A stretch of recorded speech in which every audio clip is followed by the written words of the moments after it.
Good afternoon, everyone, and welcome to our webinar, Intelligent ITSM, Is AI Coming for the IT Service Desk? A presentation by SunView Software in association with Pink Elephant. So let's do some brief introductions here. My name is Jamie Spector. I'm the Product Marketing Manager here at SunView Software, and I'll be your host for this presentation. And for your main event speaker is Mr. George Spalding. I'm sure many of you are probably familiar with Mr. Spalding, but for the uninformed, he is the Executive Vice President over at Pink Elephant and is regarded as one of the world's most insightful and engaging ITSM industry experts, executive management consultants, and trainers. He holds many certifications in mastery of ITIL, business relationship management, organizational change, and more. He is also the co-author of the ITIL version 3 Continual Service Improvement Core Volume and has contributed to countless pieces of editorial content, white papers, has been a sought-after keynote speaker, a radio host, the list just goes on and on. George, we're honored to have you here with us this afternoon. Thanks, Jamie. Appreciate it. And just some quick housekeeping before we get started. This webinar will be available shortly after its conclusion. Check out SunView Software's SlideShare page. Please share this webinar and follow SunView Software for more information on AI technology, ITSM, and the future of the service desk.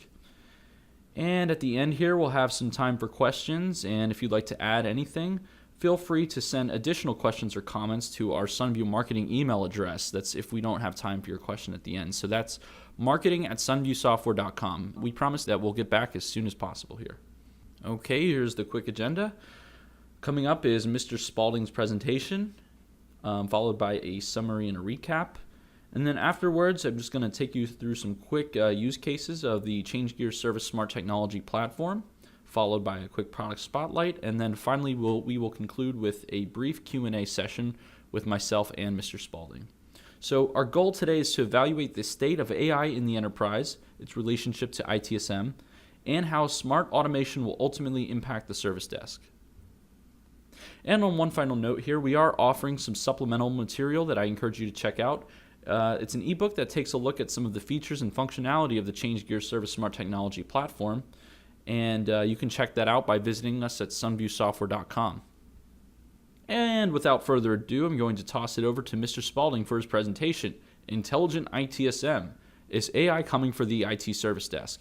George? Hello. So our topic today is AI in general, and also how that applies to the IT service desk. So we're going to take, 25 minutes maybe, and we'll talk a little bit about that. Anyway, so the real question that Jamie has posed here is AI coming to the IT service desk? And I think the answer is yes. I don't think it's necessarily going to be there tomorrow, but we'll talk about it. So let's go. All right, so here's our agenda. So I'll just give you a quick history of the help desk. And unfortunately, I didn't have to read about it. I lived it pretty much. And then a little discussion of reactive response-based stuff versus proactive versus something which we like to call pattern recognition, which leads us into a conversation on predictive analytics, which is the popular name of that is big data. And then we'll take a little aside into what causes incidents in the first place and what the number one way is we can prevent them. And then what about tracking them and resolving them, and how does that play into this? And how does that play into pattern recognition? And then lastly, we'll talk about what AI actually is and what machine learning actually is. And then we'll wrap it up and turn it back to Jamie. Maybe answer a few questions too. Okay, so I do have a cold, so if I sound a little under the weather, it's I'm doing my best, and I have a cough drop in and all of those important things. Okay, so let's get moving. So brief history of the computer helps. So computers started kicking in there around the 60s. I mean, the first time 50s, I suppose. 60s, 70s is actually when we started seeing them applied in the world of business.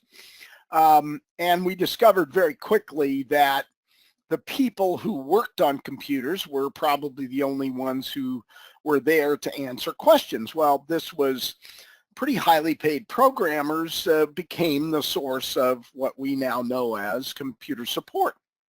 And this created a couple of really obvious issues. One, they were pretty lousy at being support people. They weren't real great at human interactions, and therefore it wasn't a great support experience from the customer standpoint. And step two was this wasn't their job. Suddenly all of their time was being taken up with support tasks when they really hadn't ever scheduled any support tasks in their actual job. So this was a problem. So the help desk was born, and the concept there was basically we're going to hire people who, and it quickly became obvious what their strong suit should be. I used to teach courses in how to set up computer help desks, and one of the things I learned was that one organization had that their prerequisite, their ideal candidate for someone who was going to answer the phone at the help desk was a kindergarten teacher who had quit kindergarten. And because they basically were in the business of hand-holding, and it was a relationship job. It was a communication job. It was comforting people who were in stress, who were having a bad day, things like that. But it turned out, of course, that the help desk, because they basically could offload it, the IT department, which wasn't called IT at the time, but that's okay, they offloaded this whole task of computer support and customer support to the help desk, and therefore there was no relationship between IT and the help desk. So the help desk didn't really know what was going on. They were just taking care of the customers, and all they actually knew was what was going wrong from the end user's point of view, not necessarily at all from IT's point of view. So that was kind of a disconnect.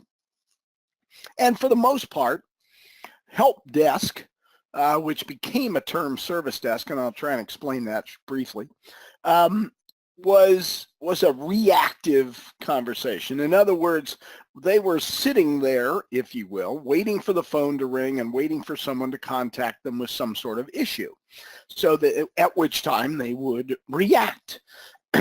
And it was pretty much people were making it up as they went along, and ITIL was the first time when anything was actually codified, if you will, or and the very first book that was ever written for ITIL was the book called Helpdesk. And the number one goal of the help desk, or incident management, was to get the user back up and running. Basically, it was, for all intents and purposes, it was a Band-Aid. It wasn't about fixing the issue. It was mostly about getting the user back up and running. And that was actually a big deal to convince people that that was actually the goal, that the goal was not to actually fix things. And this was, of course, very reactive, waiting for issues to appear, etc. Soon, it became fairly obvious that we were doing the same thing over and over, that issues that were happening or incidents that were happening were the same over and over and over and over. And that actually produced very positive statistics when measuring the help desk. So the big statistic was first call resolution. Well, if you want to have high first call resolution, what you need is a repeat incidents. So same thing that happens over and over and over, so that we get really good at fixing them. So therefore we can always fix them on the first call. So first call resolution therefore skyrockets up. However, that's not really what we're in business to do. What we're in business to do in the world of IT support is to keep the users productive. So if we're going to keep them productive, what we really need to do is get rid of the incidents. We really need to have less incidents and not have people calling about things we already knew about. So we started getting into root cause analysis, and that in the world of ITIL was called ITIL problem management. The goal here was to figure out what the root cause of the incident was, get to the bottom of it, fix it once and for all, kill it, and never see it again. And that was actually the goal of problem management, was to have these incidents disappear and never see them again. Thus, if you really do problem management well, your first call resolution rate will actually go down, but the productivity of the users will go up. So it became pretty obvious as we move forward that reacting just wasn't enough, even reacting at the root cause level.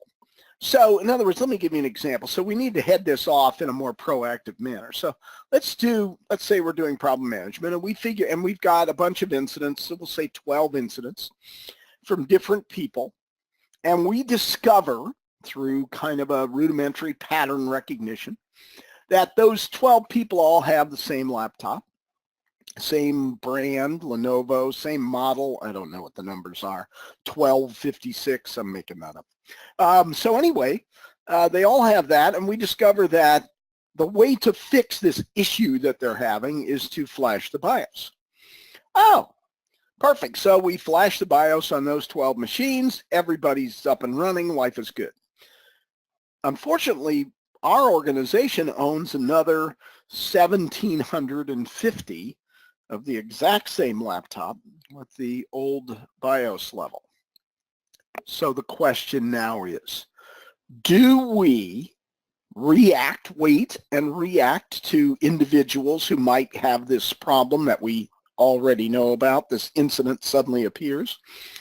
Or do we have a very organized, structured way where we go out and at, say, 50 laptops per night, we flash the BIOS on all of the remaining machines that we have, thus heading off potential incidents, which would, of course, increase productivity, we hope. So that's a decision that people have to make once they understand and know what the actual root cause is. And that's what I call proactive problem management. And really, it is rudimentary pattern recognition. We started recognizing that these incidents, which often are taken one at a time without relationship to each other, we started recognizing that they were related. And once we recognized they were related, we recognized the pattern, and we went from there. Okay. This leads us into a conversation of predictive analytics, or big data. Now, we've had this around really for about a decade, and this is where you don't ever hear the term predictive analytics, but it's really, it's always called big data. But what it really is recognizing patterns, and for the most visible form of it is recognizing your surfing patterns, your shopping patterns, and then presenting you with very targeted advertising in Amazon and Google and Facebook. You know, Amazon says, oh, others who bought this, others who are interested in this bought this. Or here's some books you might be interested in because you bought other books like that. And Google Ads, of course, no matter what site you go to, the advertising, for whatever reason, seems very targeted to you. Interesting. Facebook, all of that, recognizing the patterns that we present just by our online presence. But there's no question that ads still require us to initiate some kind of action. We either have to click on the ad, or we have to click on, a little button within the ad, something like that. So we have to take action. So it's shoved in our face, and then we have to take action. So now the question is, could the service desk actually start doing some kind of pattern recognition beyond human pattern recognition, which is where we are really now? We're at human pattern recognition. We're at human beings looking at what's happening out there. Incidents are all happening, incident matching. Somebody just start matching together and then create and say, okay, I think those incidents all have the same root cause. Let's go into a problem management or Kaizen event, and let's try and fix those. So, but if there was a way to recognize those patterns, could it actually be taken further to the next step and have certain things self-correct, really without human intervention? Okay. Now let's take a quick aside. So about incidents and these things that we're going to try and recognize. First of all, what causes incidents? Well, we know at Pink Elephant that 80% of all IT incidents, and that's kind of a general number we use, are caused by changes that IT puts into the environment. So we do it to ourselves. One Pink client recently did an in-depth analysis of their incidents and found that 96% of their incidents in their shop, in their corporation, were caused by themselves making changes. So we do it to ourselves. So obviously then the concept is focusing on successful changes reduces incidents. The goal is no incidents. In a perfect world, that would be the goal. I don't think that's we're ever going to get there, but I think that certainly that's a worthwhile goal, and I think we should look at it. Now, lean, the concept of lean, which we tend to be focusing on a lot at Pink Elephant these days because it's the foundation for Agile and the foundation really for DevOps. So it also is a great way to make ITIL processes way more efficient. It defines incidents and incident management as waste. And the primary reason that lean considers incidents wasteful is because they take so much time. So in other words, if we could solve incidents and even fix them in seconds, while I suppose those seconds would be considered waste theoretically by lean, it would be a non-issue because these things were fixed in seconds as only a computer can do it. Human beings literally didn't get involved. So what if they were resolved, if you will, automatically? Because that's really the goal in the end of artificial intelligence and machine learning. All right, let's keep going. So the one thing we would like to do is, given that that incidents are going to continue to exist, no matter how hard we try to make them go away, there will always be something that goes wrong. Though I'm hoping that there would be fewer of them and less of them, and that they would be less impactful and things of that nature as we get more and more mature, especially with change management and release management, things like that. So most IT shops today use human beings to recognize patterns. And basically, we haven't changed that in 50 years. We're still doing the same thing we were doing 50 years ago. We have human beings, smart ones, we hope, smart ones recognizing patterns, and we reward them. Hey, way to go, Bill. You had a great job. You're doing great. Yeah, no, I never would have figured that out. Obviously, you're the person. When you think about this, because I have no life, so I actually think about this, it's just like doctors. In many ways, doctors do diagnoses pretty much the way they always have, by learning all the information that they possibly can about the world and about a given disease and about the given patient and all of that. And they take all that information and they then hazard a guess, if you will, based on tests, based on data, based on everything, as to what's really going wrong. So we're trying to automate that, but even in the world of medicine, in that world, machine learning, while depends on who you ask, it's still really the people who are feeding in the information. So we now have, right now today, technology that can automate pattern recognition, say incidents, actually then go in the system, open a ticket, no human interaction yet, and then present the highest probability incident definition or diagnosis to the human analyst and say, okay, it's up to you now, buddy. Take it. Go run with it. The analyst then takes the action to resolve the issue and moves forward. So the next step in this process, and this is very much like cars, if you bought a new car 4 or 5 years ago, it's very possible that would have had some sort of sensor mechanism in the front or the back that would tell you that you were backing up too close to something, and it would beep in the inside the car. And if you were pulling too far forward and getting too close to something, it would beep. So in other words, it would tell you, and it then said, you're the driver, you need to take action as a result of the data I've given you. Well, the next step on this is for the system to actually initiate the prescribed action, to actually do something on its own without people involved. Well, the cars have already done that. The cars now stop automatically when something's in front of them. They stop.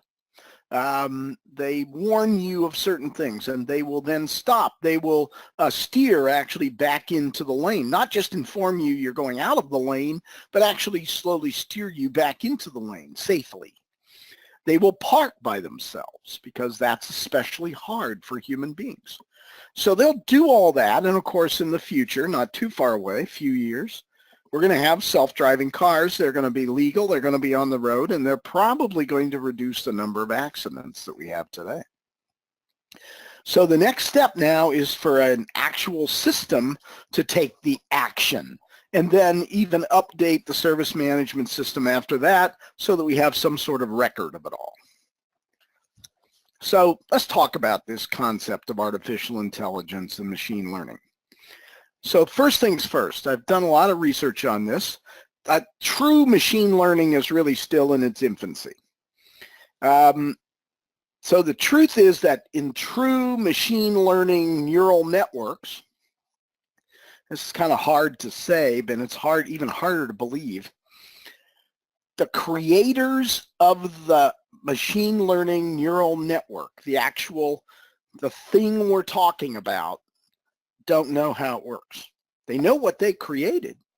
They don't know how it learns. They don't know how it makes the decisions it makes. The machine itself can't explain how it did it. It just did it. And that's very much like human beings. Human beings can maybe explain how they came to a decision, but often human beings they just operate on gut instinct, or they act on a hunch, or they say, well, I just know. So we can't explain how we make decisions most of the time. And even the famous IBM Watson, which, won the Jeopardy contest, doesn't really employ true machine learning even today in 2018. And they've got products out. Watson has a product out for cancer diagnosis, big money, millions of dollars, all that stuff. But in reality, what you find is that it doesn't make decisions on its own. It's based on all these different situations and different patient records and things of that nature, which are being keyed into it. And then it doesn't come up with any diagnoses, it turns out, that really wouldn't be figured out by human beings. So it's truly in its infancy, this whole machine learning concept, and the concept of explainability. In other words, the fact that the machine can't explain why it made such and such a decision. But most AI systems, including self-driving cars, depend on simply sophisticated pattern recognition that identifies a very, very specific situation and then initiates action on that situation based on pre-programmed solutions to that situation. So in other words, this happened, okay, turn left. Okay, this happened, okay, turn right. Okay, I'm being very, broad strokes. But the point is that, think about driving. There's, for the most part, the situations you run into when you're driving a car are finite. There's just a finite number of situations, and finite numbers of situations are what computers just love because they can just store them. It's not hard now. We have pretty much close to ridiculous amounts of storage. For God's sake, you can buy 256 gigabytes. That's a quarter terabyte on your phone. It's outrageous. So we can obviously store thousands of situations and program in thousands of pre-programmed solutions. So that's what really is happening with self-driving cars. That's why they had to go through all this testing. And then as they tested them, more situations became obvious. Then they would enter in solutions for those situations, et cetera. And that will continue on. But when they finally release these things, there's going to be, thousands of situations already taken care of. Now, the fun part is why this looks like magic to most people is the computers that are doing this, they do it really fast. They scan, they understand and recognize the situation based on sensor data, et cetera, based on all sorts of information that's coming to them from the vehicle and all sorts of sensors outside. They then make a very quick decision based on the data that's been stored in them, and then they react. And they do all this fast, perhaps faster than human beings could do it. So it seems like they're thinking, but in reality, they're not. So how does that apply to the world of Helpdesk?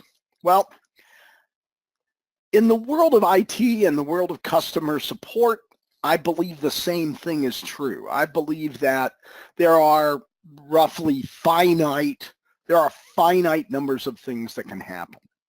And while that number will continue to progress and while new things will pop up, I do believe that that there are things that will repeat, and that there are situations that we can teach the machine to identify.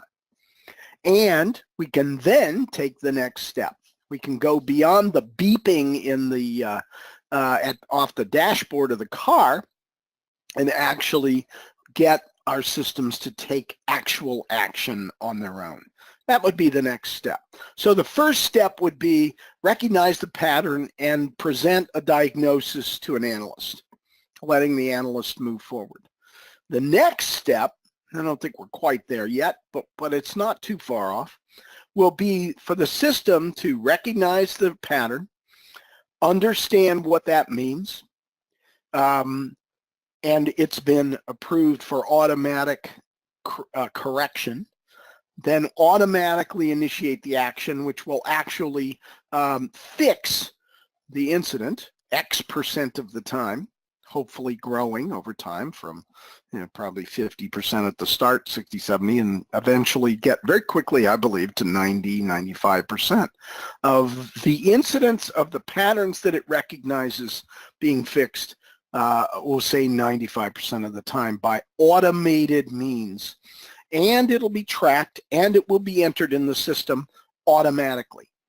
So I think that's where we're going for the future. I really think that that's not far-fetched. I think that that's easily part of our reality, because I think the things that can happen in the world of IT are probably fewer than what could happen when you're driving a car. So it is definitely a finite number of situations which could then be identified and recognized and then automatically addressed. Okay, so that's what I wanted to say today. If you want to get hold of me, here's some contact information. There's my email. There's my Twitter handle. So I'm going to turn this back over to you, Jamie. Thanks, George. That was excellent. So I just want to take a few minutes here to take you through some of the real-world applications of AI for ITSM and showcase how we're implementing some of these innovative technologies in our own ChangeGear platform. So let's first take a look at how AI technology can improve the service desk or IT staff experience. Okay, first we'll take a look at how AI can improve the productivity and knowledge of newly onboarded Helpdesk staff. George spoke a little bit about how new automation powered by machine learning can immediately analyze incident tickets and present the highest probability of resolutions to the user. Well, in this use case, we're showing off how ChangeGear can actually give real-time recommendations using the machine learning to the staff user as he or she starts entering data into each ticket field, such as incident summary, department, where that department's going to be routed to, estimated impact level, etc. So as the user's sort of typing in that data, the machine learning recognizes what data is being typed into those fields and can start providing immediate recommendations for autofilling, not too dissimilar from when you Google search something. It uses kind of its crowdsourced data to give you the best possible result, sort of predict what you're going to type in before you type it in. It's kind of interesting. So this is great for new users as the system essentially guides them through the experience, not only helping them to complete incident tickets faster, but also to improve the data quality and provide contextual assistance so they can be more productive immediately.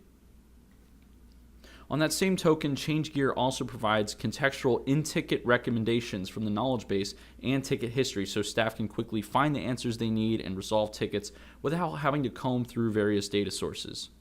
And a new technology we've recently added is the ability to analyze image attachments via image recognition technology. So all of this just comes together in an effort to provide the most assistance possible using machine learning to speed up the time to resolution for low-level incidents. Let's move over to some use cases for IT management now. So this stuff is really cool, predictive analytics. George briefly went over big data and the explosion of predictive trends and insights that have come out of that field. He asked how those capabilities of identifying future data trends can be used to track on the IT service desk, sort of talked in that area. Well, here's a great use case of how we're using predictive analytics in ChangeGear. In the last few updates or so, we've included predictive graphs or smart graphs, and you can see it's displayed in the screenshots here.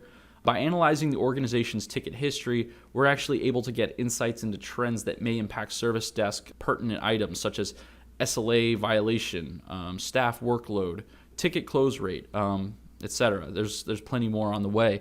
The goal is to equip IT management with more tools to be strategic and enable a more proactive environment. So that goes back to sort of that reactive to proactive item that George was talking about earlier. And just briefly here, ChangeGear's AI platform also assists in ticket routing among IT staff in order to save time and ensure optimal efficiency. So managers can spend less time sort of triaging and assigning tickets and instead lean more on the smart automation to make sure that tickets are distributed to the right people. And finally, let's cover some use cases for how ChangeGear uses AI to improve the end user experience. On the self-service portal, we saw the value in implementing a conversational UI so end users have a more natural and engaging experience. So this means that you can ask the virtual assistant, as you can see here, a question just like you'd ask a live agent. And the chatbot can intelligently parse the language using NLP, which stands for Natural Language Processing, to deliver real-time answers, recommendations, data from announcements, FAQs, calendars. There's really all sorts of use cases and examples that you could use the chatbot for.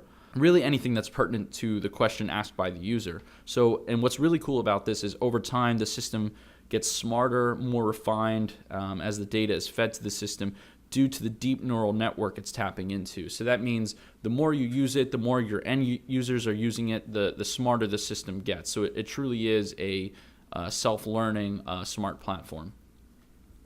And finally, AI can help to improve end user satisfaction by helping them to proactively find the solutions the minute a ticket is submitted. So by quickly engaging end users with possible solutions recommended by the AI system, there's more visibility of self-service resources and thus a higher probability that they may opt to investigate and resolve the issues themselves. So ultimately, this simple feature is aimed to help to reduce low-level ticket volumes and provide a more cost savings benefit for the help desk overall.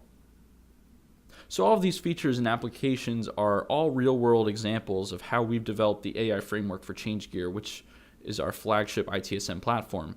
And we're calling this AI framework Service Smart Technology. So at its highest level, Service Smart Technology provides IT staff and end users with smart recommendations for speeding up resolution times, provides relevant answers and feedback with intelligent search, insights into critical trends for better decision making with predictive analytics, and offers a more engaging self-service experience using machine learning and chatbot assistance. So here's just a quick rundown of the platform. I don't want to take up too much of your time here. I want to have some time for questions at the end. So I encourage you to check out sunviewsoftware.com if you want to learn more, or just email me directly at jspector@sunviewsoftware.com. So one last thing before we wrap things up here, we've also received critical reception of our platform as Service Smart Technology received Pink Elephant's 2016 Innovation of the Year Award at their annual Pink Conference held in Las Vegas. So you can see George there in the picture with our own Sang Sun, the SunView CEO. That was just an awesome day for us at the company. And that will do it. So before we jump into the Q&A session, if you have any deeper questions, comments, personal stories regarding anything you've seen in this webinar, we encourage you to reach out. Send an email over to myself or Mr. Spalding, so you can get those email addresses up on the screen here. So without further ado, let's get started with the Q&A. So George, I have a couple questions here up for you. In your experience, how aware are the IT leaders you've spoken to of some of these AI and smart technologies, and what is the general consensus regarding its value today?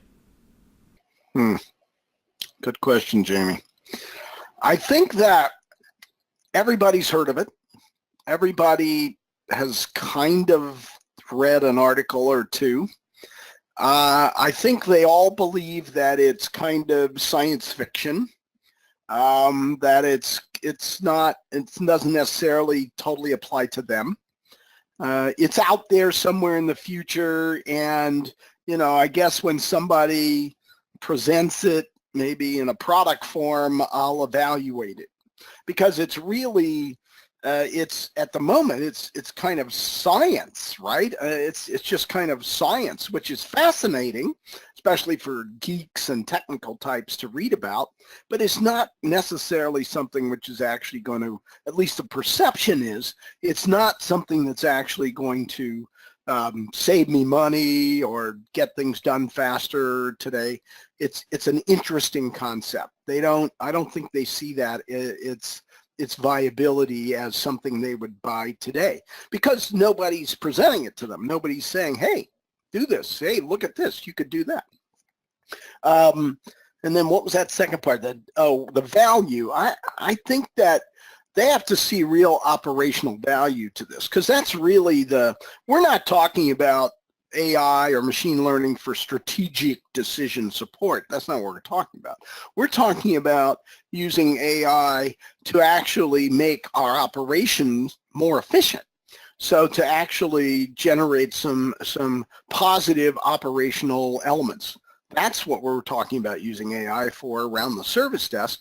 So I think that's what they want to see. They want to see that this is real, that this could actually save me money, that this could improve customer productivity, this could make things faster, better, easier, cheaper. Faster, better, easier, cheaper. The best, all the right words.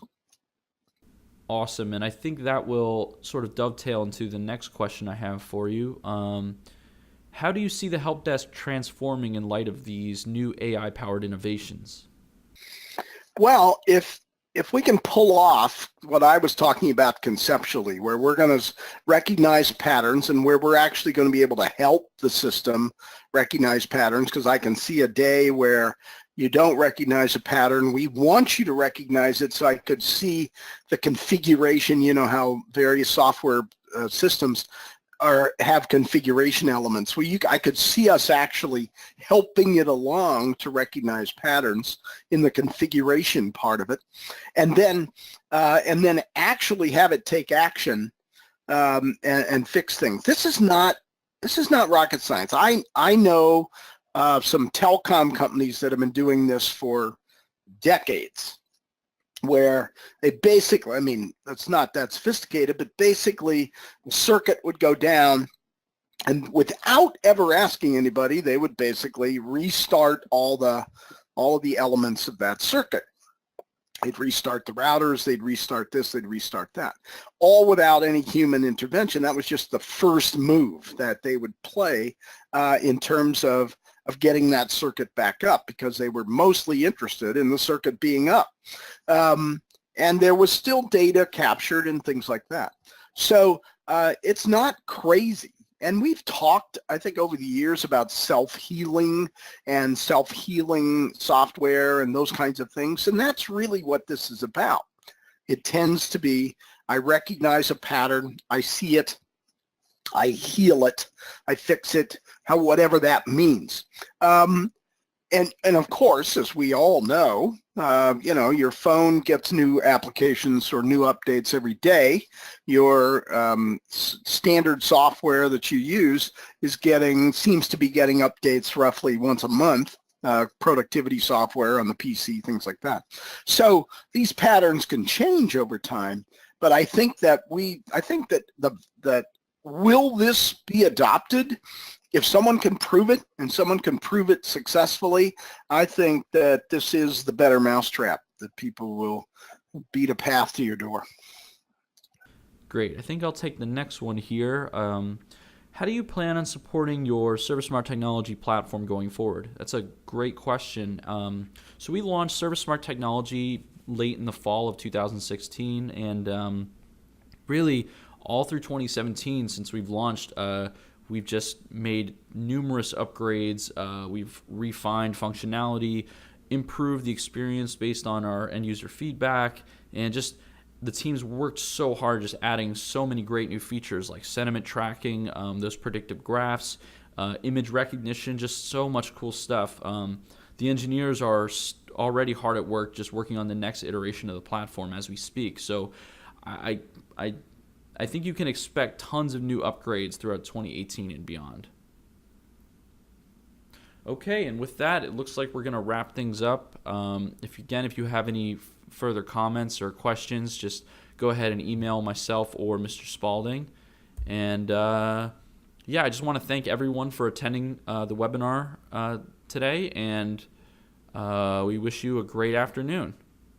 Hey, thanks, Jamie. I appreciate the opportunity to be part of this. Thanks. Have a good one, everyone.